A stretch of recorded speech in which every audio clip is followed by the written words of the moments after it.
لله رب العالمين وصلى الله على سيدنا مولانا بالقاسم محمد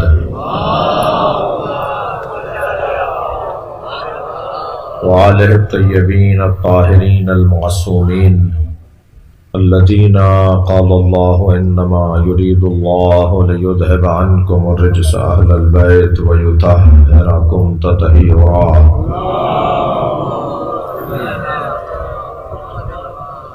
ولعنة الله على أعدائهم أجمعين من يوم عداوتهم إلى قيام يوم الدين.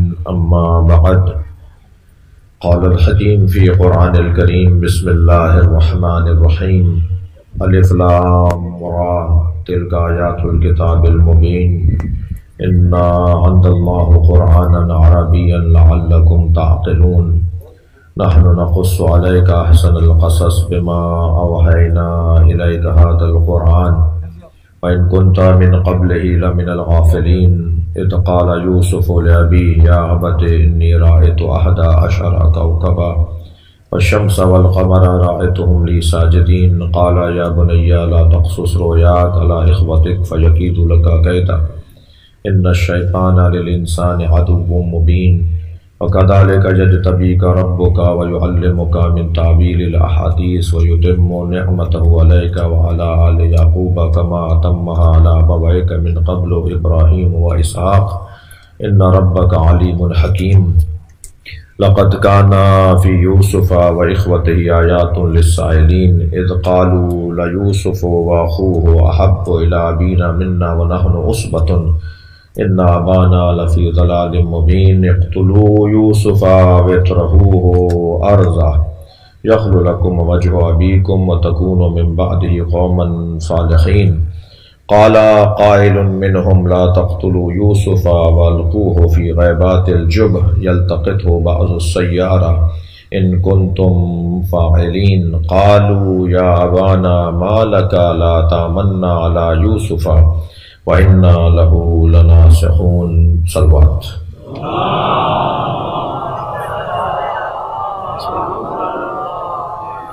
سورہ مبارکہ یوسف کی آج 11ویں آیت اور ہمارا اس سال کا جو عشرے کا سورہ یوسف کی تفسیر کا بیان تھا وہ آج ایک منزل پائے گا اور ایک توقف کرے گا، اور آئندہ کی توفیق اور آئندہ کے ارادے اور آئندہ کی تائید الہی اور ہماری ہمت اور ہمارے ارادے منحصر ہیں اور مربوط ہیں، اور اس پر اس کا انحصار ہے کہ ہم انشاءاللہ اس سلسلے کو آگے بڑھائیں گے۔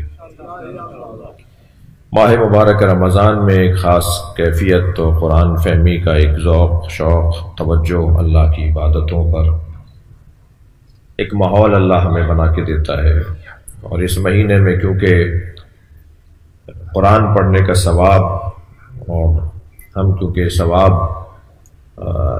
کی طرف توجہ زیادہ رکھتے ہیں، اس لیے کہ ہمیں مستقبل کی بہتری چاہیے، ہم سب کل کو بہتر کرنا چاہتے ہیں، اس لیے ثواب کی خاطر جب ہم جمع ہو جاتے ہیں تو پھر یہ قرآن کا ہنر ہے کہ پھر وہ ہمیں خود سے اور قریب کر دیتا ہے اور مضبوط بنا دیتا ہے، ہمارا تعلق قرآن سے اور گہرا ہو جاتا ہے۔ جو آیات ہم نے پڑھی اور جن پہ غور کیا، میرے بھائی ادیب نقاد جناب ابرار حسن نے اس کا خلاصہ کیا اور اس سے متعلق کچھ نکات کی طرف سماجیات اور انسانی نفسیات سے متعلق جو اس سورے کے اندر پیغامات ہیں انہیں خلاصتاً انہوں نے بیان کیا، میں ان کے لیے ممنون ہوں۔ آج کی آیت میں چاہوں گا کہ کل کی آیت سے اسے ذرا جوڑ دیجئے تاکہ ذرا روشن ہو جائے مفہوم۔ آیت تو یہاں سے شروع ہوئی تھی کہ یہ کتاب مبین ہے، بہت روشن پیغام ہے اللہ کا۔ ہم نے قرآن کو عربی میں عربی کی کتاب، عربی میں پڑھی جانے والی کتاب کے طور پہ نازل کیا ہے، اور بہترین قصہ ہے یہ، احسن القصص ہے سورہ یوسف، جیسے اے میرے حبیب ہم نے تمہارے اوپر قرآن کی صورت میں نازل کر دیا، اگرچہ اس سے پہلے آپ اس کی طرف ملتفت نہیں تھے۔ اور یاد کرو کہ جب یوسف نے اپنے بابا سے کہا کہ بابا میں 11 ستاروں کو اور سورج اور چاند کو دیکھ رہا ہوں کہ وہ مجھے سجدہ کر رہے ہیں۔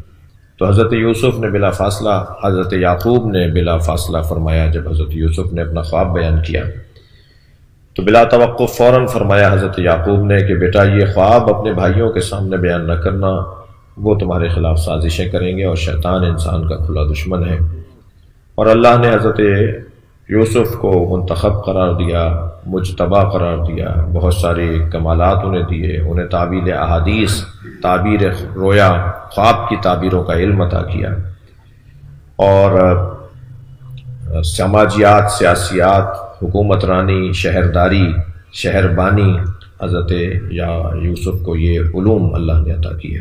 مملکت کیسے چلائی جائے گی آگے جا کے خود حضرت یوسف دعویٰ کر رہے ہیں اس سورے میں، آئندہ سال اگر یعنی آئندہ کی نشستوں میں جب بات ہو تو خود حضرت یوسف اس کا دعویٰ کر رہے ہیں کہ میں انی حفیظ، میں مملکت چلا سکتا ہوں، میں ملک کو بچا سکتا ہوں، یہ دعویٰ کیا حضرت یوسف نے، اور اس کے بعد اپنی صلاحیتوں کا اظہار کیا۔ وہ اللہ اس کی طرف رہنمائی کر رہا ہے کہ ہم نے تمہارے پر نعمتوں کو تمام کیا ہے، جیسے آل یعقوب پر اور تم سے پہلے تمہارے آبا و اجداد جن میں ابراہیم اور اسحاق ہیں ان کو بھی ہم نے یہ صلاحیتیں دی تھی۔ یہاں پہنچنے کے بعد اللہ نے اعلان کیا کہ لقد کان فی یوسف و اخوتہ آیات للسائلین، چاہنے والوں کے لیے، طلب کرنے والوں کے لیے، خواہش رکھنے والوں کے لیے، جویندگان کے لیے حضرت یوسف کے قصے کو اللہ کہہ رہا ہے کہ اس میں بہت سی کھلی نشانیاں ہیں، بہت سی روشن نشانیاں ہیں، اور نہ صرف یوسف میں، لقد کان فی یوسف و اخوتہ، یوسف میں بھی، ان کے بھائیوں میں بھی، ان کے بھائیوں کی جو عادتیں تھیں، مزاج تھا، کام تھا، باتیں تھیں، اس میں بھی بڑے پیغامات ہیں۔ کیا ہوا؟ اذ قالوا، قصہ اب اللہ یہاں سے شروع کر رہا ہے، یعنی یہ تو حضرت یوسف کا کہہ لیجئے کہ تقریباً 7 آیتوں میں قصہ حضرت یوسف کا ایک تعارف تھا، لیکن واقعہ جو شروع ہو رہا ہے وہ اس آیت سے، 8ویں آیت سے شروع ہو رہا ہے، اور واقعہ یہ شروع ہوا کہ اذ قالوا، کہا سارے بھائیوں نے آ کر آپس میں بیٹھ کر، آپس میں ایک ساتھ بیٹھے تھے اور ایک گفتگو، ایک میٹنگ، ایک اجلاس، ایک مذاکرہ ہو رہا ہے۔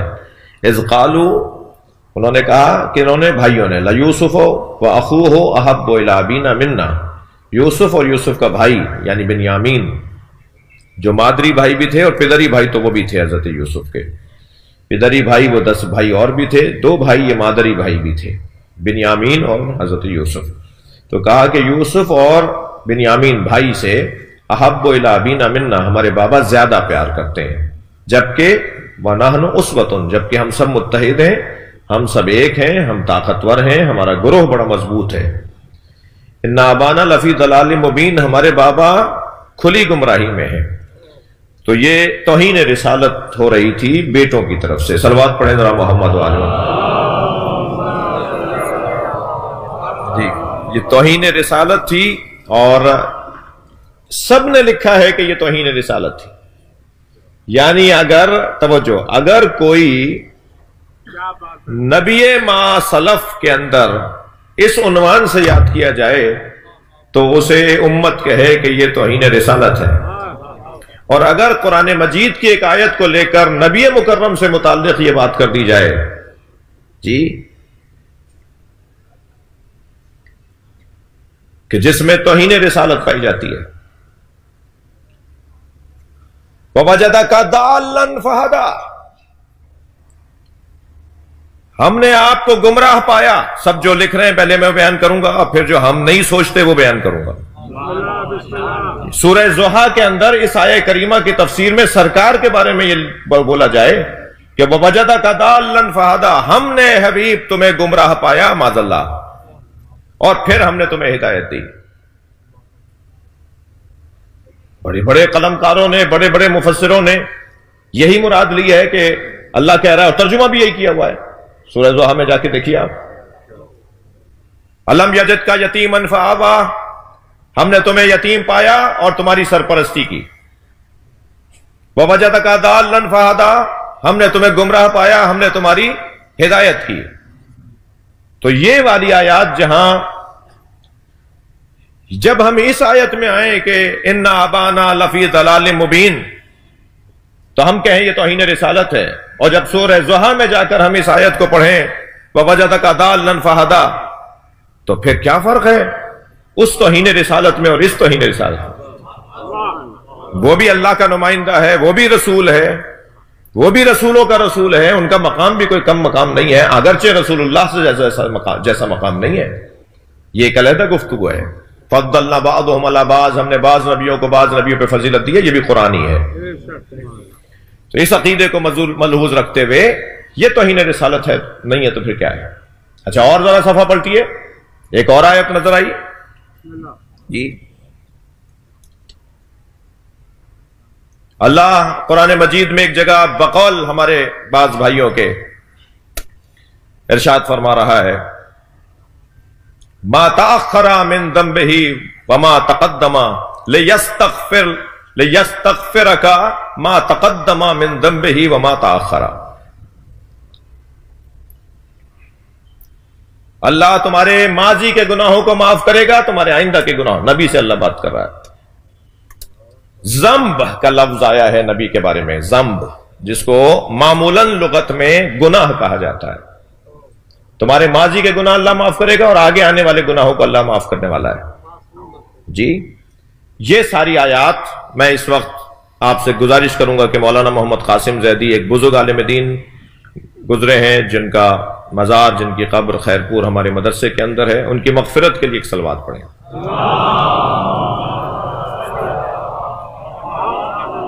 حضرت علامہ مرزا یوسف حسین صاحب تشریف فرما ہو رہے ہیں، میں گزارش کروں گا تشریف فرما ہوں، آگے تشریف لے آئیں۔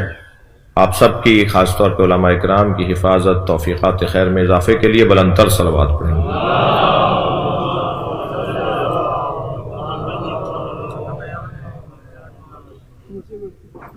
وہ بھی جگہ ہے، آپ کی طبیعت بھی ٹھیک نہیں تھی پچھلے دنوں، ایک صلوات اور ہدیہ کریں گے محمد بھائی، مل کر صلوات ہدیہ کریں۔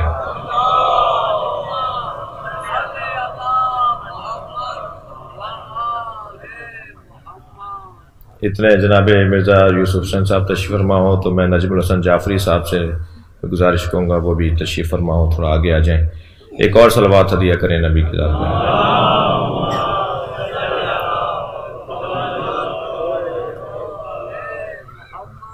جسٹس علی متقی جعفری صاحب کے فرزند اور کراچی کی قدیم ترین عزاداری کے محافظ جناب نجم الحسن جعفری صاحب، ہمارے ان سارے بزرگوں کی صحت و سلامتی کے لیے بلند تر صلوات۔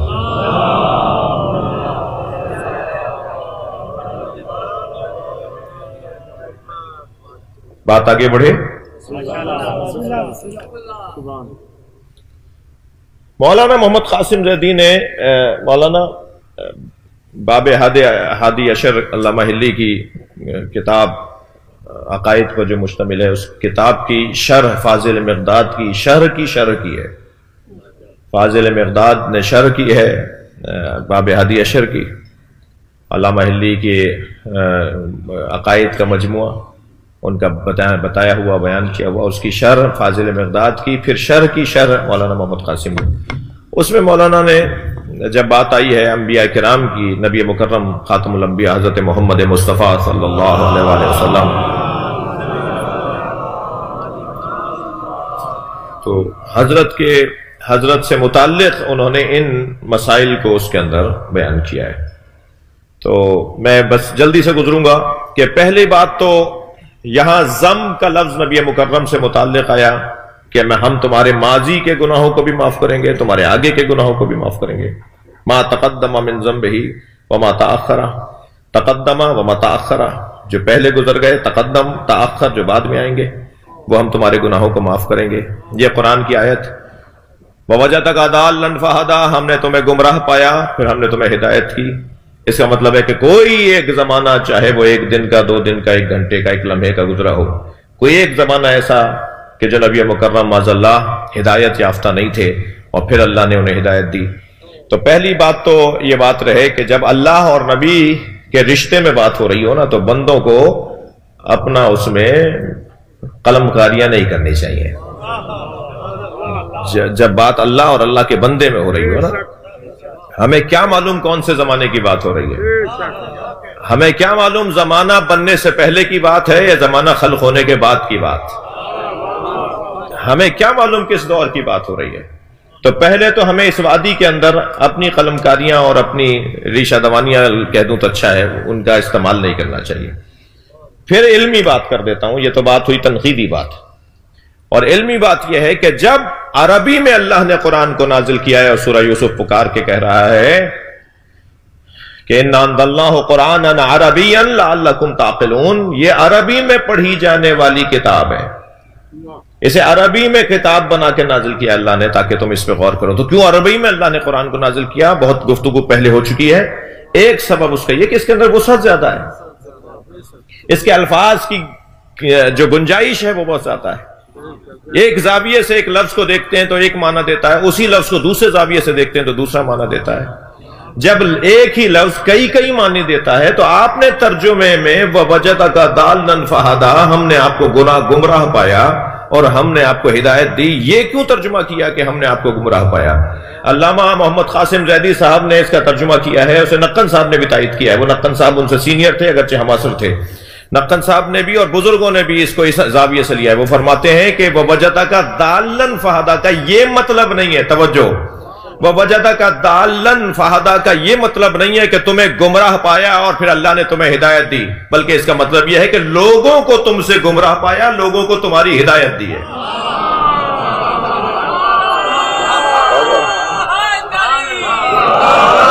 صلوات پڑھیں گے محمد و آل محمد. یہ ہے ذوقی ترجمہ، یہ ہے عرفانی ترجمہ، یہ ہے محبت مصطفیٰ رکھنے والوں کا ترجمہ.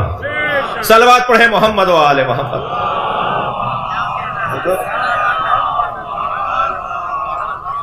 اور ہم ما تقدم من ذنبہ وما تأخر، اور آپ کے ماضی کے گناہوں کو بھی ہم نے معاف کیا اور آئندہ ہونے والے گناہوں کو بھی ہم معاف کریں گے، اللہ معاف کرنے والا ہے.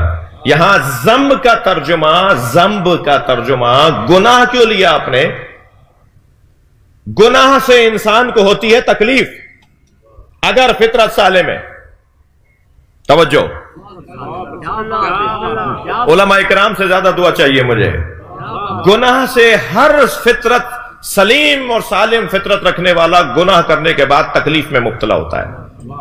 پشیمانی، ندامت، دل بجھا دماغ پر ذہن پہ تناؤ، یہ کیوں کر دیا، یہ کیوں ہو گیا، آئندہ نہیں کروں گا. گناہ کا نتیجہ ہے ذہنی تکلیف. ذنب کا ترجمہ صرف گناہ کیوں لیتے ہو، تکلیف ترجمہ کیوں نہیں لیتے؟ فرماتے ہیں کہ ترجمہ یہ کرو تمہاری ماضی کی تکلیفیں بھی ہم اٹھا لیں گے، آئندہ بھی تمہیں تکلیف نہیں ہونے دیں گے. صلوات پڑھ لیں محمد و آل محمد.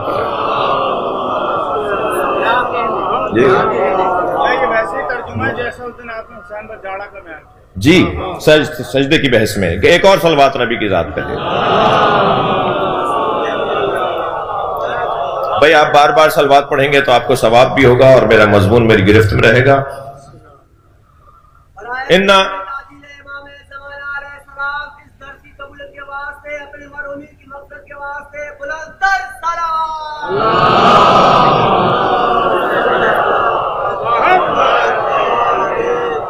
ان ابانا لفی ضلال مبین، مگر یہ جو بات کر رہے ہیں، جو بیٹے بات کر رہے ہیں اپنے بابا کے لیے، اور بابا بھی بابا عام بابا نہیں ہے، عام والد نہیں ہے، نبی باپ، ان کے لیے کہہ رہے ہیں کہ ہمارا باپ، ہمارا بابا کھلی گمراہی میں ہے. اور یہ کہہ کر اب انہوں نے بات ہوئی ہے ہمیں فکر کی کجی تکبر لاتی ہے. تکبر گناہ لاتا ہے، یعنی جو فکری طور پر کجی کا شکار ہو وہ پھر تکبر میں مبتلا ہو جاتا ہے، اور تکبر والا شخص گناہ میں مبتلا ہو جاتا ہے. انہوں نے پہلے فکر کی کجی کا اظہار کیا کہ ان ابانا لفی ضلال مبین، اور نحن عصبۃ، یہ تکبر کا اظہار کیا. اور پھر کہا اقتلوا یوسف واطرحوہ ارضا، یوسف کو قتل کر دو یا دور دراز کسی زمین پہ لے جا کے پھینک دو، تاکہ یخل لکم وجہ ابیکم، تاکہ تمہارے بابا ہماری طرف توجہ کرنے لگے. بعد میں تکونوا من بعدہ قوما صالحین، بابا سے معافی مانگ لیں گے، بعد میں توبہ کر لیں گے. ابھی تو قتل کر دو یوسف کو. اب کل کی جو گفتگو تھی میں اس سے آپ کو جوڑ رہا ہوں. قال قائل، انہی میں سے ایک شخص نے کہا. 10 ایک بات کر رہے ہیں اور ایک بات کر رہا ہے. یہ مت سوچو کہ ایک کیا کر لے گا، یہ مت دیکھو کہ اکیلا کیا کر لوں گا. ایک اگر حق بات بول رہا ہو تو حق بولنے والا غالب آ جاتا ہے ان پر جو باطل ہوتے ہیں. لہذا سب کہہ رہے تھے کہ یوسف کو قتل کر دو، مگر قال قائل، ان بھائیوں میں سے ایک نے کہا کہ ایسا نہیں کرو، لا تقتلوا یوسفا، یوسف کو قتل نہیں کرتے، وَأَلْقُوهُ فِي غَيْبَاتِ الْجُبِّ، انہیں کنویں کے اندر جا کے پھینک دیتے ہیں. يَلْتَقِطْهُ بَعْضُ السَّيَّارَةِ، کوئی قافلہ آ کر اٹھا کر لے جائے گا. ان کنتم فاعلین، اگر ایسا کر لیں تو بہتر ہے. سب کہہ رہے تھے مار دو، ایک نے کہا مارتے نہیں ہیں، پھینک آتے ہیں. بڑا گناہ نہیں رکوا سکتے، بڑا فساد نہیں رکوا سکتے، فساد کی شدت نہیں رکوا سکتے، تو فساد کی شدت کو کم تو کروا سکتے ہو. تم وہ فساد کے قتل کر دو، اس کی شدت میں کمی لے آؤ. فساد تو یہ بھی ہے کہ اللہ کے نبی کو کنویں میں پھینک کے آ رہے ہو، فساد تو یہ بھی ہے کہ حضرت یعقوب کے بچے کو کنویں میں پھینک کر آ رہے ہیں، مگر اس سے بڑا فساد یہ تھا کہ اسے قتل ہی کر دو. تو اگر ہم مکمل حل نہیں نکال سکتے مسئلے کا، پریشانیوں کو مکمل طور پہ ختم نہیں کر سکتے، تو اس کو کم کر لیں. یہ اس نے کہہ کر، ایک تو اکیلے آدمی نے 10 آدمیوں کو، یعنی ایک آدمی کیا کر سکتا ہے؟ ایک آدمی بہت کچھ کر سکتا ہے، ایک آدمی بہت کچھ کر سکتا ہے. آپ کی سماعتیں میرے ساتھ ہیں. سارا مکے کا ماحول نبی کو قتل کرنا چاہ رہا تھا، ابو طالب ایک تھے بچانے والے. ایک آدمی کیا کر سکتا ہے؟ ایک آدمی کرنے پر آئے تو ابو طالب بن سکتا ہے.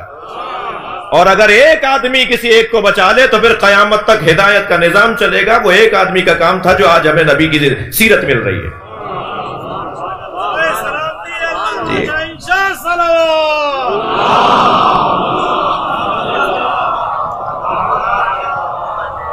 ایک آدمی، قال قائل، ایک ان میں سے کہنے لگا، منہم، ان میں سے ایک نے کہا، لا تقتلوا یوسفا، پھینک آتے ہیں، قتل نہیں کریں. اور پھر کوئی اور اٹھا کے لے جائے گا انہیں. یہ انہوں نے طے کر لیا. قصہ شروع ہو رہا ہے. یہ انہوں نے طے کر لیا کہ پھینک کر آنا ہے، مارنا نہیں ہے، پھینک کر آنا ہے. اب آج کی آیت اور چند پیغامات. پہلا پیغام، آیت پہلے سن لیجئے. قالوا یا ابانا ما لک لا تامنا علی یوسف وانا له لناصحون. بابا کیا بات ہے؟ اب یہ گئے ہیں، ابھی منصوبہ شروع کر رہے ہیں. اب وہ کام شروع کرنے جا رہے ہیں جس کا انہوں نے طے کر لیا. طے یہ کیا ہے کہ مارنا نہیں ہے، کنویں میں پھینکنا ہے. اب کیسے لے کے جائیں؟ کنویں میں پھینکنے کے لیے بھی تو لے کے جانا ہے نا. حضرت یعقوب تو ان کے حوالے نہیں کرتے تھے. جب یہ کھیلنے جاتے تھے حضرت یوسف کو روک لیتے تھے. جب یہ باہر بکریاں چرانے جاتے تھے حضرت یوسف کو روک لیتے تھے کہ نہیں، یہ چھوٹا ہے، یہ بہت نازنین ہے، یہ بہت حسین ہے، اسے دھوپ لگے گی، اس کا رنگ جو ہے وہ ایسا ہو جائے گا، بہت حسین خوبصورت. حضرت یعقوب اپنے پاس بٹھا لیتے تھے، ان کے پاس جانے نہیں دیتے. اچھا، یہ سمجھتے تھے کہ بابا جو ہمارے ساتھ جانے نہیں دیتے، بابا کو یہ احساس ہے کہ ہم بے خیالی کریں گے، بے توجہی کریں گے، یوسف کو کوئی نقصان ہو جائے گا، بابا ہم پر اعتبار نہیں کرتے.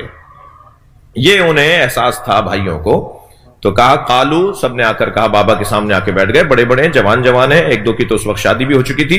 یا ابانا ما لکا، بابا کیا بات ہے آپ کو؟ لا تامنا علی یوسف، آپ کیوں یوسف کے بارے میں ہم پر اعتماد نہیں کرتے؟ وَإِنَّا لَهُ لَنَاصِحُونَ، جبکہ ہم تو اس کے خیر خواہ ہیں، ہم تو اس کے خیر خواہ ہیں. اب یہ بابا کو سمجھانا چاہ رہے ہیں، قائل کرنا چاہ رہے ہیں کہ ہمارے حوالے کر دیں.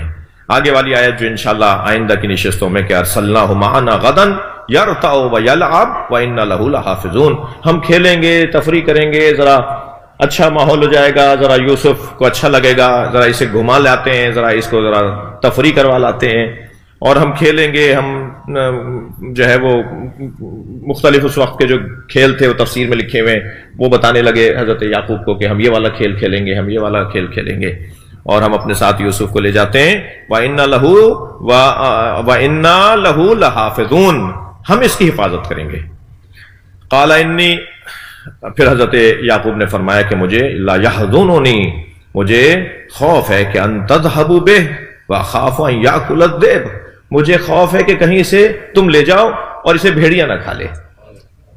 اب وہی ہوگا، وہی کریں گے یہ کہ کہیں بھیڑیا اسے نہ کھا لے، وَأَنْتُمْ عَنْهُ غَافِلُونَ، اور کہیں ایسا نہ ہو کہ تمہاری توجہ نہ رہے اور بھیڑیا اسے کھا لے. ٹھیک ہے، یہ حضرت یعقوب کا جواب ہے جس کی تفسیر میں ہم آگے جائیں گے. آج والی جو بات ہے وہ یہ کہ کہنے لگے ہمیں آپ کیا بات ہے، ہم پر اعتبار کیوں نہیں کرتے، آپ ہمارے ساتھ بھیج دیجئے، ہم اس کے خیر خواہ ہیں. پہلے تو ما لکا کا لفظ بتا رہا ہے کہ یہ پہلے بھی کئی مرتبہ درخواستیں ڈال چکے ہیں. کیا بات ہے، آپ ہم پر اعتبار کیوں نہیں کر رہے؟ اس کا مطلب ہے پہلے بھی یہ بے اعتباری، یہ بد اعتمادی، یہ حضرت یعقوب کا ان پر اعتبار نہ کرنا پہلے بھی گزر چکا تھا. تبھی تو اس دفعہ وہ یہ کہہ رہے ہیں. دوسرا یہ جو لفظ ہے نا ما لکا، بابا کیا بات ہے، یہ جو پیار بھرا لفظ، اس لہجے کے اندر فریب کاری ہے. سماجیات کی آپ نے بات کی کہ یہ سورہ سماجی سائنس کے اوپر بہت کچھ ہماری رہنمائی کر رہا ہے. کبھی کوئی آپ سے اگر اس لہجے میں بات کر رہا ہو نا، اور اسے خاص طور پر اس کے ساتھ آپ کا کوئی اچھا تجربہ بھی نہ ہو، تو جلدی اعتبار نہ کیجیے گا. یہ قرآن ہمیں پیغام دے رہا ہے. کوئی شخص اگر اپنے آپ کو کہے نا کہ میں امین ہوں، میں صادق ہوں، میں امین ہوں، اس پر بھی جلدی اعتبار نہیں کیجیے گا. خود اپنی زبان سے اگر کوئی کہے کہ میں امین ہوں تو اس پہ بہت جلدی اعتبار نہیں ہونا چاہیے. اچھا، اپنے منہ سے اپنی تعریف کرنا، اپنے منہ سے اپنی تعریف کرنا، یہ ایک جگہ مذمت ہے اور ایک جگہ مد ہے اس کے اندر، یعنی ایک جگہ مذموم ہے اور جگہ ممدوح ہے. کہیں اپنے منہ سے اپنی تعریف کرنا یہ اچھا ہے اور کہیں اچھا نہیں ہے. وہ کہاں اچھا ہے اور کہاں اچھا نہیں ہے؟ پہلے تو ایک صلوات پڑھ لیں ذرا محمد و آل محمد.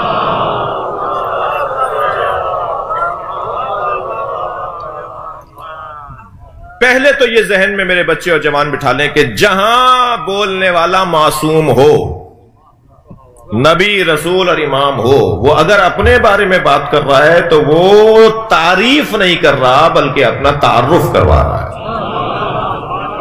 جیسے خطبہ امام سجاد کا دربار شام میں، جیسے خطبہ جناب زینب کا دربار شام میں، جیسا 100 سے زیادہ مثالیں نہج البلاغہ میں مولا کائنات کی جو اپنے بارے میں علی نے فرمایا. یہ ساری مثالیں، یا حضرت یوسف نے اسی سورے کے اندر آگے جا کر حضرت یوسف نے جو اپنے بارے میں کہا ہے کہ میں انی حفیظ، میں اجعلنی علی خزائن الارض، مجھے زمین کے خزانوں کا قرار دے، مجھے زمین کے اندر جو چیزیں ہیں ان کے اوپر مجھے اختیار ہونا چاہیے. انی حفیظ علیم، میں مملکت چلانے میں حفیظ بھی ہوں اور علیم بھی ہوں. میں حکومت چلانے میں حفیظ بھی ہوں، اس حکومت کی محافظت بھی کر سکتا ہوں اور جانتا بھی ہوں. یہ دو علیحدہ باتیں ہیں. جاننا اور ہے، اس جاننے کے مطابق اس پر عمل کرنا اور ہے. اللہ کرے میری بات جائے. جی، قابلیت اور ہے، قابلیت اور ہے، صلاحیت اور ہے. اچھا، ممکن ہے کوئی کہے کیا فرق ہے قابلیت میں اور صلاحیت میں؟ قابلیت میں اور صلاحیت میں فرق ہے. خون جگر کا مضمون ہے جو آپ کے سامنے عرض کر رہا ہوں. ایک آدمی کا، ایک شخص کا مجتہد العصر ہونا، مفتی دورہ ہونا، یہ قابلیت ہے. مگر آپ اسے مسئلہ پوچھ کے بتائیے، بار بار چڑھے گا، میں نہیں بتاتا. یہ صلاحیت نہیں ہے کہ وہ عالم ہو. ایک اتنا بڑا ڈاکٹر ہے کہ اس سے بڑا کوئی ڈاکٹر نہیں ہے، مگر 2 مریضوں کو دیکھنے کے بعد تھک جاتا ہے، کہتا ہے میں نہیں دیکھ سکتا. یہ قابل ہے، صلاحیت نہیں رکھتا. یہ طبیب قابل ہے مگر طبیب صالح نہیں ہے. پتہ نہیں میری بات گئی یا نہیں گئی. ایک شخص کا قابل ہونا اور ہے، بہت بڑے علامۃ الدہر ہیں، بہت بڑے دانشور ہیں، بہت بڑے فلسفی ہیں، مگر ان کا وہ علم کس کام کا کہ جب اس کا استعمال کرنا انہیں نہ آتا ہو. ان کی وہ قابلیت کس کام کی کہ جب اس کا وہ استعمال ہی نہ کر سکیں. تو حضرت یوسف نے جو فرمایا نا انی حفیظ علیم، میں جانتا بھی ہوں اور کر بھی سکتا ہوں. جاننا اور ہے، کر سکنا اور ہے. بہت ساری چیزوں کو ہم سب جانتے ہیں، مگر ہمیں وہ قلم دے دیا جائے ہم کر نہیں پائیں گے. تو قابلیت اور صلاحیت دو علیحدہ باتیں ہیں. صلوات پڑھ لیں ذرا محمد والے.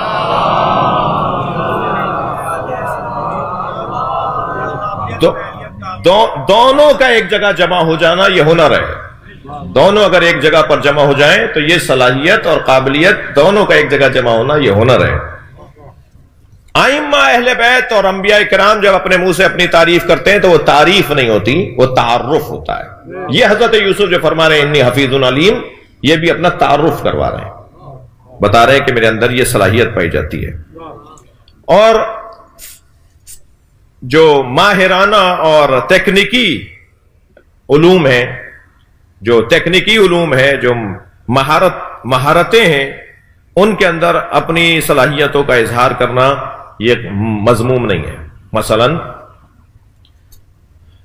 پرواز کے درمیان جہاز اڑ رہا ہے اور پرواز کے درمیان کسی مسافر کو کوئی تکلیف ہو جائے، ہارٹ اٹیک ہو جائے، اس کا کوئی آکسیجن گرنے لگے، اس کو کوئی بلڈ پریشر ہائی ہو جائے، کوئی بھی اسے تکلیف ہو، اور آواز لگائی جا رہی ہے کہ کوئی ڈاکٹر ہے، اور ڈاکٹر صاحب وہاں بیٹھ کے کہیں کہ اگر میں بڑھ کے کہوں گا میں ڈاکٹر ہوں تو یہ تکبر ہے.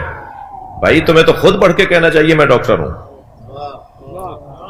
یہ مائک خراب ہو جائے، خدا نہ خواستہ میرے بھائی جو یہاں تشریف فرمائے کسی غرض سے جائیں اور بعد میں یہ آوازیں نکالنے لگ جائے، مثلا یہ مائک خراب ہو جائے، اور یہاں کوئی ایک فرد بیٹھا ہو جو مائک چلانا جانتا ہو، تو اس کو اظہار کرنا ہوگا کہ میں جانتا ہوں کام. اس کا یہ اظہار کرنا، اعلان کرنا، بتانا کہ میں یہ کام جانتا ہوں، یہ تکبر نہیں ہے، یہ خود پسندی نہیں ہے، یہ اپنی تعریف کرنا نہیں ہے، بلکہ اپنی صلاحیتوں کا اظہار ہے. تو عزیزو جب وہ یہ کہہ رہے ہیں اِنَّا لَهُ لَنَاصِحُونَ، تو یہ لمبی اور بات اور اچھے اچھے نعروں کا اظہار ہے، اور یہ جھوٹ پر مبنی تھا کہ ہم حفاظت کریں گے. یہ بنائی جا رہی تھی بات، ایسا نہیں تھا. اور شیطان مزاج لوگ تو ویسے ہی اس بات کا اظہار کرتے ہیں کہ ہم تو آپ کے بڑے مخلص ہیں، اور یہ انداز شیطان کا حضرت آدم و حوا کے ساتھ بہت پہلے رہا. تو انہوں سے کہا کہ گندم کھا لیجئے، اور کیا کہا؟ قاسمہما انی لکما لمن الناصحین ناصحون، میں تو آپ کا خیر خواہ ہوں. یہ جو میں آپ کو مشورہ دے رہا ہوں نا، جنت کا پھل کھا لیجئے، گندم کھا لیجئے، جو بھی پھل تھا، انہیں راغب کیا کہ یہ کھا لیجئے. تو پھر کہنے لگا میں تو لمن الناصحون، میں تو ناصحون میں سے ہوں، میں تو آپ کے چاہنے آپ کا خیر خواہ ہوں. تو یہ اِنَّ لَهُ لَنَاصِحُونَ یا حضرت یوسف کا کہنا، یہ دونوں دو علیحدہ مفاہیم رکھنے والی باتیں ہیں. پروردگار عالم کا شکر کہ اس نے ہمیں اس سورے پہ غور کرنے والوں میں شمار کیا، اور انشاءاللہ توفیق ہوگی تو یہ سلسلہ آگے بڑھے گا. 4-5 سوالات ہم آپ سے لیں گے اور ان کے جواب دینے کی کوشش کروں گا. ایک صلوات کے ساتھ مرحلے کو تبدیل کیا.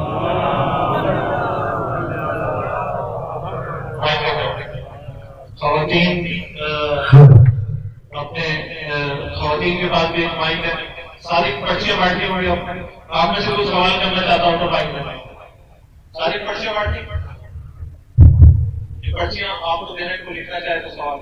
السلام علیکم. السلام علیکم. بابا میرا عاقب حسین نام ہے، میں کراچی کا طالب علم. میرا سوال عقیدہ بدعہ کے حوالے سے، کیونکہ عقیدہ بدعہ کی آڑ میں مسلک تشیع پر کافی الزام لگائے جاتے ہیں، برائے مہربانی اس کی وضاحت فرمائیں. عقیدہ بدع اور عقیدہ رجت، عقیدہ شفاعت، یہ ہمارے مخصوص امامیہ اثنا عشریہ شیعہ عقائد میں سے ہیں. ہمارے کچھ خاص عقائد ہیں جن پر ہم قرآن اور حدیث سے دلیل رکھتے ہیں. ان میں ایک رجعت کا عقیدہ ہے اور ایک بدع کا عقیدہ ہے. شفاعت کا عقیدہ سنی بھائیوں کے ہاں اور غیر امامیہ کے ہاں بھی پایا جاتا ہے، لیکن ہمارے ہاں مسلم ہے، ان کے ہاں اختلافی ہے. یعنی وہاں مختلف عقائد ہیں شفاعت کے حوالے سے، مثبت یا منفی، لیکن ہمارے ہاں مثبت ہے، ہمارے ہاں بحث نہیں ہے. ایک آدھ دو نے بحث کی ہے تو وہ بھی اتنی مضبوط بات نہیں کر پائے کہ جو ان کی بات کو قابل اعتنا مانا جائے اور اس کو اہمیت دی جائے. لیکن عقیدہ بدع تو خالصتاً اور عقیدہ رجت تو خالصتاً امامیہ کا عقیدہ ہے. رجت کے بارے میں پھر کبھی بات ہو، کیونکہ سوال رجت کے بارے میں نہیں ہوا.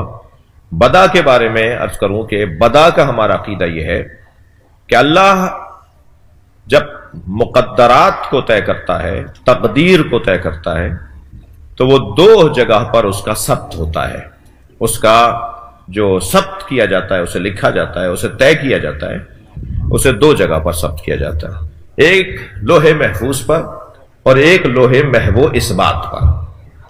یعنی ایک ایسی تختی، ایک ایسی جگہ ہے جسے لوح محفوظ کہا جاتا ہے، اور ایک ایسی جگہ ہے جسے لوح محو اثبات کہا جاتا ہے۔ یعنی اللہ نے طے کر دیا کہ مثلا مولانا سید محمد عون نقوی 55 سال کی عمر میں مثلا رحلت کر جائیں گے، مثلا اللہ نے یہ طے کر دیا، لیکن ایک اور تختی پہ لکھ دیا کہ اگر یہ شرائط ہوں گے تو اب اگر ان شرائط کے اوپر وہ پورا نہیں اترتے ہیں تو اس سے پہلے بھی جا سکتے ہیں، اور شرائط پہ پورا اتریں تو اسی وقت پہ جائیں گے۔ یعنی ہماری تقدیر، اچھا یہ تو جینے اور مرنے کی بات میں نے اس کی، رزق کے بارے میں، شادی بیاہ کے بارے میں، اولاد کے بارے میں، عزت احترام اور معاشرے کے اندر مقام اور اہمیت اور حیثیت کے حوالے سے، ان سارے امور میں جو ہمارے مقدرات سے متعلق چیزیں ہیں، ایک جگہ اللہ نے لکھ دیا ہے کہ یہ فیصلہ ہے شہنشاہ حسین نقوی کا، مگر ان شرائط کے ساتھ، اگر ان شرائط پر یہ پورا نہیں اترتے ہیں تو پھر یہ فیصلہ تبدیل ہو جائے گا۔ اس فیصلے کی تبدیلی کو ہم بدا کہتے ہیں۔ معصوم میں فرمایا کہ یہ 7 دن بعد مر جائے گا۔ 7 دن کے بعد کچھ لوگوں نے اسے بازار میں دیکھا، کہا مولا آپ نے فرمایا تھا یہ 7 دن بعد مر جائے گا، مگر یہ تو 8واں 10واں دن شروع ہو گیا، یہ نہیں مرا۔ حضرت نے فرمایا اس سے پوچھو کہ ان دنوں میں اس نے کیا کیا ایسے کام انجام دیے ہیں جو عمر بڑھانے کے ہیں۔ اس نے بتایا کہ میں اپنی پھوپھی سے ملنے کے لیے گیا تھا بہت مدت بعد۔ امام نے فرمایا صلہ رحمی سے عمر بڑھ جاتی ہے۔ اس نے کہا میں نے فلاں فقیر اور مسکین کو صدقہ دیا تھا، حضرت نے فرمایا صدقہ دینے سے عمر بڑھ جاتی ہے۔ اس کی تقدیر میں تو لکھا تھا یہ 7 دن بعد مر جائے گا، مگر اس نے اپنی موت کی شرائط تبدیل کر دی، اس لیے اس کی زندگی بڑھ گئی ہے۔ اسی کیفیت کو بدا کہا جاتا ہے۔ اب اس پر ہمارے بھائیوں کا جو اعتراض ہے، جو جس کی طرف میرے اسٹوڈنٹ طالب علم بھائی نے بات کی کہ ہم پر بڑا اعتراض ہوتا ہے، ہمیں اس بنیاد پہ بھی کافر کہا جاتا ہے کہ شیعہ حضرات اللہ کے علم کی تبدیلی کا قائل ہے۔ جو موٹا اعتراض وہ کرتے ہیں، وہ یہ کرتے ہیں کہ شیعہ حضرات اللہ کے علم کی تبدیلی کے قائل ہیں، یعنی اللہ کا علم بدل جاتا ہے۔ ہمارا تو علم بدلتا ہے یہ طے ہے، ہمارا علم بہتر ہوتا ہے یہ طے ہے، ہمارا علم بدل جاتا ہے یہ طے ہے۔ ٹھیک ہے، تھوڑا گردن ہلائیے، کلاس ہو رہی ہے نا، تو مجھے کیا پتا کہ بات جا رہی ہے نہیں۔ تو یہ ہمارا علم تبدیل ہو، لیکن اللہ کا علم تبدیل ہوتا ہے، یہ ہم پر الزام ہے، ہم اس کے قائل نہیں ہیں۔ یہ اس سے مختصر نہیں کر سکتا تھا اس بات کو۔ سلام کون سا سال ہے؟ ماشاءاللہ۔ کون سے شہر سے آئے ہوئے ہیں؟ جی میں کھانے وال سے، یہاں میڈیکل میں یونیورسٹی میں پڑھنے آئے ہوئے ہیں۔ جی بیٹا۔ میرا سوال شہادت ثلاثہ کے بارے میں، نماز میں ثالثہ۔ جی ثالثہ، تو میں نے کافی مطلب ممبر کے لوگوں کو اس کے بارے میں کہتے سنا، آپ نے اس کے بارے میں کیا؟ ویسے تم کھانے وال سے آئے ہو تو تمہارا یہ سوال بنتا ہے۔ ایک سلوات پڑھے، بیٹھ۔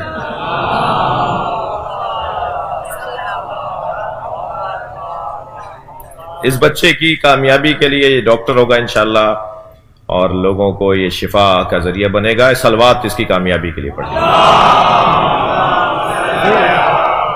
ابرار بھائی، میں نے اپنے بارے میں طے کیا ہے، مجھے اپنے بارے میں تو طے کرنے کا حق ہے نا۔ میں نے اپنے بارے میں طے کیا ہے، کسی کے لیے نہیں کہہ رہا، کہ 2 موضوعات کو ممبر سے بیان نہیں کروں گا۔ مجھ سے اگر کوئی پوچھے گا تو بیان نہیں کروں گا، اور خود سے تو ویسے ہی نہیں کروں گا۔ 2 موضوعات کو میں ممبر سے اپنے لیے طے کیا ہے، جس پر کسی کو یہ بھی اعتراض ہے کہ انہوں نے اپنے لیے کیوں طے کیا۔ بھائی میں اپنے لیے تو طے کر سکتا ہوں نا کہ میں کھانا فلاں کھاؤں نہیں کھاؤں، فلاں موضوع پر بات کروں یا نہیں کروں، فلاں موضوع پر گفتگو کروں یا نہیں کروں، یہ اختیار تو مجھے ہے نا۔ تو میں نے 2 موضوعات کے بارے میں اپنے اوپر طے کیا ہوا ہے کہ مجھے اس موضوع پر مائک پر بات نہیں کرنی، ممبر پر بیٹھ کر بات نہیں کرنی۔ ایک خونی ماتم، اس پہ کوئی مجھے بحث ہی نہیں کرنی، بات ہی نہیں کرنی۔ بھائی خما زنجیر کا ماتم کوئی کرتا ہے، کوئی نہیں کرتا، کوئی یہ کہتا ہے، کوئی وہ کہتا ہے، مجھے اس موضوع پر میں اتنا بڑا عالم بھی نہیں ہوں، مجھے اس موضوع پر بات ہی نہیں کرنی۔ ٹھیک ہے۔ دوسرا ہے شہادت ثالثہ کا مسئلہ۔ میں نے اپنے لیے طے کیا ہوا ہے کہ میں مائک پر اس کے نہ حق میں بولوں گا نہ اس کے خلاف بولوں گا، تو یہ اختیار مجھے دے دو۔ صلوات پڑھ لے ذرا۔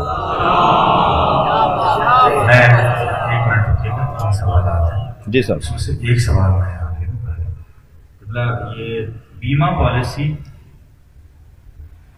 سے کمایا جانے والا پیسہ اور اس میں نوکری کرنا جائز ہے یا ناجائز؟ تمام فقہا کے نزدیک چند شرائط کے تحت جائز ہے. دوسرا سوال. اللہ قسم بار بار کیوں اٹھاتا ہے؟ اللہ کو قسم اٹھا کر یقین دلانا کیوں ضروری؟ اللہ قسم اس لیے نہیں کھاتا کہ اسے اپنی بات پر یقین دلوانا مطلب ہے، بلکہ جس کی قسم کھا رہا ہے اس کی تعظیم کروانا چاہتا ہے. السلام علیکم. السلام ورحمۃ اللہ. اگر ایک سوال میرا اور ایک میری والدہ کا ہے. والدہ کا سوال یہ ہے کہ ان کی بینائی کچھ کمزور ہو گئی ہے تو وہ قرآن پڑھنے میں ان کو دقت محسوس ہوتی ہے. ان کا سوال یہ ہے کہ اگر قرآن کو دیکھنا، پڑھنا، سمجھنا سب میں ہی ثواب ہے، تو اگر اس کو دیکھ کے اس کو حروف کو دیکھ ہی لیں تو کیا اس سے ثواب انشاءاللہ حاصل ہوگا لازمی؟ اور دوسرا سوال آتا میرا یہ ہے کہ جیسے کہ ہم نے تفسیر یوسف میں بھی پڑھا سیکھا، تو اس حوالے سے رہنمائی فرمائیے کہ جس طرح یعقوب علیہ السلام کا اپنا یوسف گمشدہ تھا تو انہوں نے جو طریقہ اپنایا اپنے یوسف کو ڈھونڈنے کے لیے، عصر حاضر میں ہماری کیا ذمہ داری ہے کہ ہم اپنے گمشدہ یوسف کو کس طرح تلاش کریں؟ آخر میں میری التجا ہے کہ دعا فرمائیے کہ میری والدہ کی جو بینائی ہے اس میں پروردگار حضرت یعقوب علیہ السلام کے وسیلے سے اور یوسف زہرا علیہ السلام کے وسیلے سے ان کی شفا عطا فرمائے، اور اس مجمع میں جن جن کے والدین حیات ہیں ان کو طول عمر باعزت فرمائے، اور جن کے دنیا سے گزر چکے ہیں ان کی مغفرت فرمائے. السلام علیکم. ان کی والدہ کے لیے تو یہی ہے کہ کیونکہ عذر ہے ان کے ہاں، عذر شرعی ہے، ان کے پاس وہ جب نہیں دیکھ سکتی تو اللہ کسی کو اس کی طاقت سے زیادہ ذمہ داریاں نہیں دیتا، تو وہ سن لیں، کوئی اور سن رہا ہو، ریکارڈ چل رہا ہو قرآن کو سن لیں اور اس پہ غور کر لیں، یہی ان کے لیے کافی ہے. اس دور میں ہم حضرت امام زمانہ عجل اللہ تعالی فرجہ شریف کے حوالے سے کیسے اپنا استراب، تو حضرت یعقوب اور حضرت یوسف کا جو رشتہ تھا، جب تک ہم امام سے اپنا وہ رشتہ نہیں بنائیں گے اس وقت تک ہماری وہ کیفیت نہیں ہوگی، اور اس رشتے کو بنانے کے لیے اہتمام کرنا ہوگا، انتظام کرنا ہوگا. اور یقیناً وہ رشتہ ہمارا وہ رشتہ تو بن بھی نہیں سکتا جو یعقوب اور یوسف علیہ السلام کا رشتہ ہے، لیکن شدت دیدار، شوق دیدار، شدت شوق دیدار، صحیح ترکیب یہ بنے گی جی، شدت شوق دیدار کے لیے ہمیں ماحول بنانا ہوگا، بار بار ذکر کرنا ہوگا، ان کی اہمیت، ان کی فضیلت، ان کی ضرورت کو بار بار دہرانا ہوگا تاکہ شوق دیدار میں شدت آ جائے. جی یہاں سے قبلہ مجلس کے لیے بھی جانا ہے، آپ کا سوال ضرور لیں گے لیکن ایک لمحے کا توقف دیجیے گا، ایک لمحہ. جی جی. مستورات کی جانب سے اگر کوئی مستور سوال کرنا چاہے تو وہ سوال کر سکتی ہیں. نہیں یہ سوال آیا وہاں سے، کیا گناہ ارادتاً گناہ کرے اور سوچے بعد میں توبہ کر لے گا تو کیا خدا اسے معاف کر سکتا ہے؟ خدا تو معاف کرنے والا ہی ہے. مجھے احساس ہونا چاہیے کہ ہم سے غلطی ہو گئی، بس. وہ کریم اللہ، اور خاص طور پہ ماہ مبارک رمضان میں اسلامک سرٹیفکیٹ حلال اور حرام. اسلامی جو بینکوں میں سرٹیفکیٹ مل رہا ہے معمولاً یہ کچھ شرائط کے ساتھ اجازت ہے، تفصیل ہر سرٹیفکیٹ کی، ہر پالیسی کی علیحدہ ہے، تو میں مطلقاً نہ کہہ سکتا ہوں کہ جائز ہے، نہ مطلق کہہ سکتا ہوں حرام ہے. ہاں جائز ہے چند شرائط کے ساتھ. یہ آخری سوال ہے. السلام علیکم. میرا نام طالب ہے. میرا موضوع سے ریلیٹڈ سوال نہیں ہے، علامہ صاحب معاشرے سے ریلیٹڈ ہے کہ جن یہاں اولاد میں ہوتی ہیں لوگ اولاد لیتے ہیں، مطلب گود لیتے ہیں، تو بچہ اگر لڑکا ہے بالغ ہونے کے بعد ماں کے لیے محرم ہوتا ہے، یا لڑکی ہے کہ وہ مرد کے لیے نامحرم ہو جاتی ہے. اور اسی کے دوسرا سوال یہ کہ اگر جنہوں نے گود لیا ہے وہ خاتون بچے کو دودھ پلاتے تو کیا وہ محرم ہو جاتا ہے یا نہیں؟ دیکھیے، شرعی احکامات اور انسانی احکامات اور سماجی احکامات اور معاشرتی احکامات کو ہم بعض اوقات مخلوط کر رہے ہوتے ہیں. توجہ،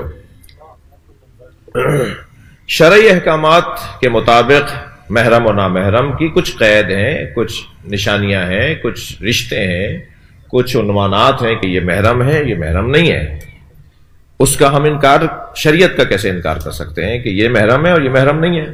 ٹھیک ہے، محرم کرنے کے کچھ رستوں میں یا محرم ہونے کے کچھ رستوں میں ایک یہ کہ جیسے آپ کی زوجہ کی والدہ جو ہیں وہ اب چاہے زوجہ سے علیحدگی ہو جائے، والدہ حرام ہے تابت، وہ قدرت نے پھر آپ کو اس رشتے کی وجہ سے ان کے لیے حرام کر دیا، محرم کر دیا. ٹھیک ہے، اس بچے کی صحت و سلامتی اور اس کی ضرورت کو جس طریقے سے اس نے ضرورت کی اتنے بڑے مجمع میں کم سنی میں ایک سوال کرنے کی، ابھی میرا جواب ابھی وہاں جواب پورا نہیں ہوا، ابھی جواب پورا نہیں ہوا. ایک بیٹا رک جاؤ، ٹھیک ہے، ایک صلوات پڑھے ذرا محمد والے.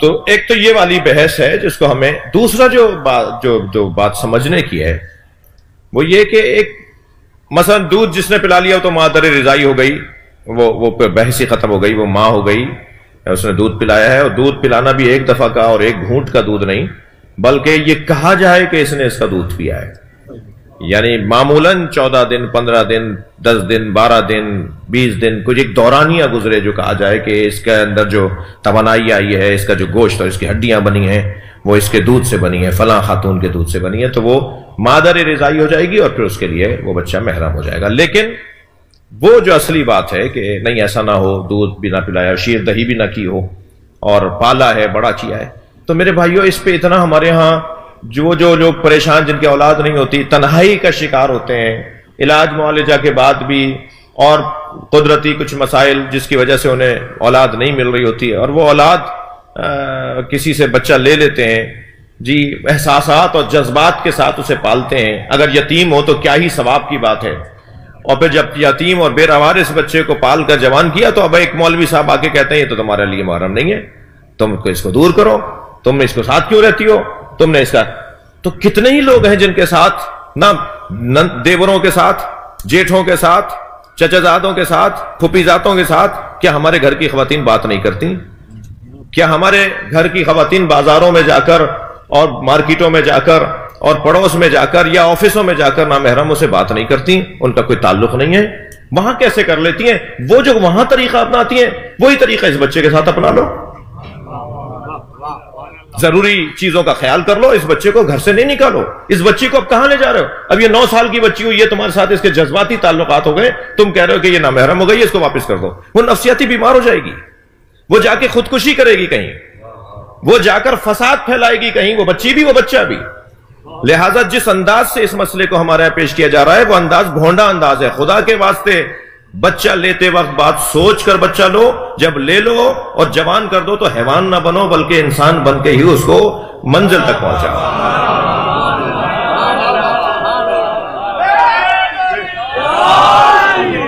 جی بیٹا، سلامتی کے لیے بلند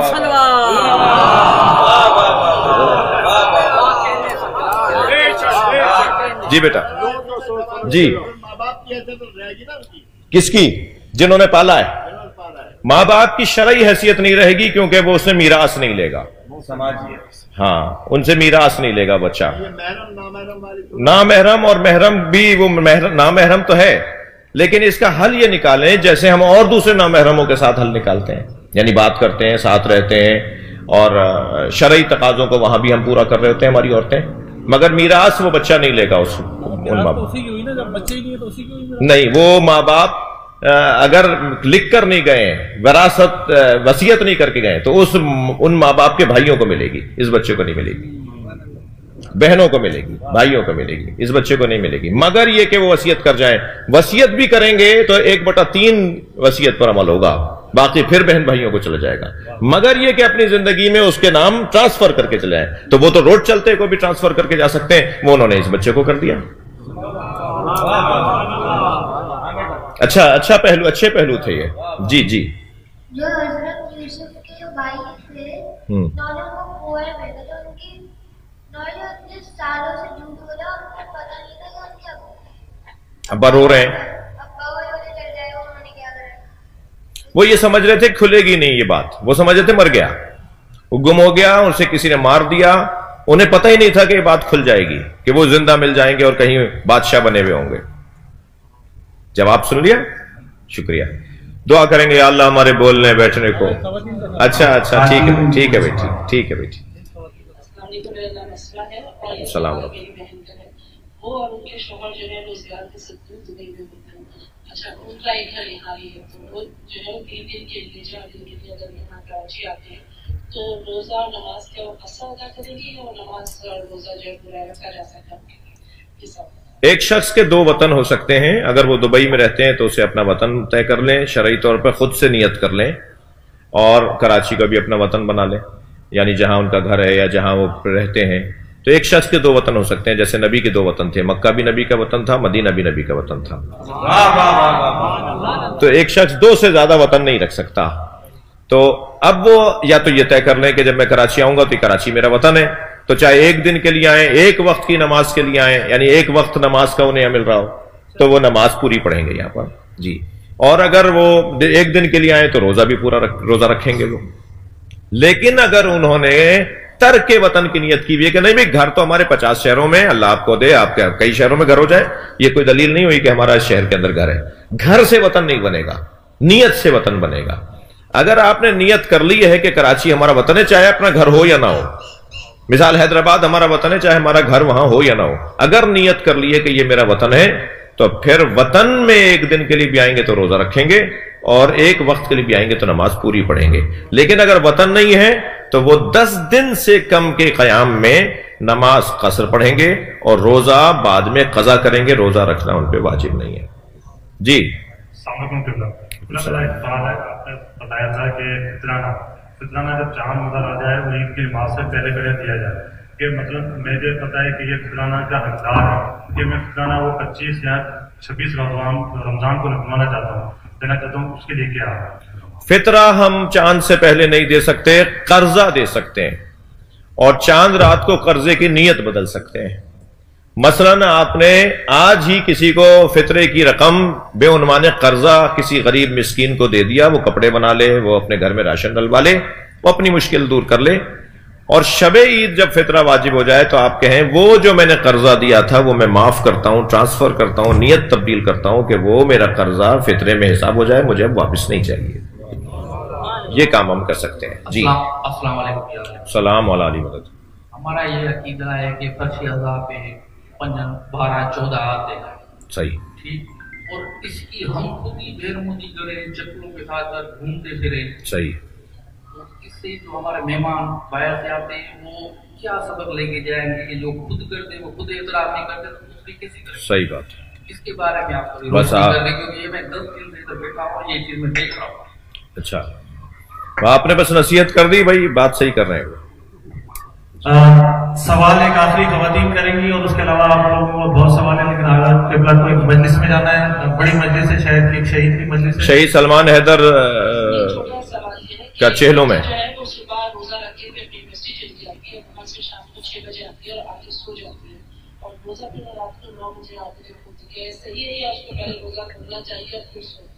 دیکھیے روزہ تو وقت پر کھل جاتا ہے چاہے ہم کچھ کھائیں یا نہ کھائیں.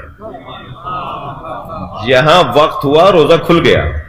روزہ ہمارے کھانے سے نہیں، منہ کو کھولنا نہیں ہے، روزے کے کھولنے کی بات ہو رہی ہے جی.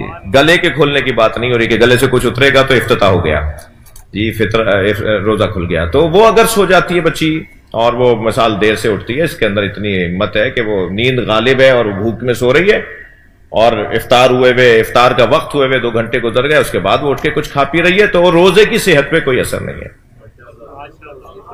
ثواب ہے، مستحب ہے، سنت ہے کہ وقت افطار کچھ کھایا جائے، لیکن روزے کی صحت پہ کوئی اثر نہیں ہے. آپ سب کی سلامت. اللہم صل علی. یا اللہ ہمارے بولنے بیٹھنے جمع ہونے کو عبادت شمار فرما، مجلس کے آداب و تہذیب پر ہمیں توفیق عطا فرما، ہم سب کی عاقبت بخیر فرما، جن مرحومین کے نام پورے عشرے میں لیے گئے ان سب کی مغفرت فرما، حاضرین کے مرحومین کی مغفرت فرما، اس آبادی کے مومنین کے مرحومین کی مغفرت فرما، امام زمانہ کے ظہور میں تعجیل فرما.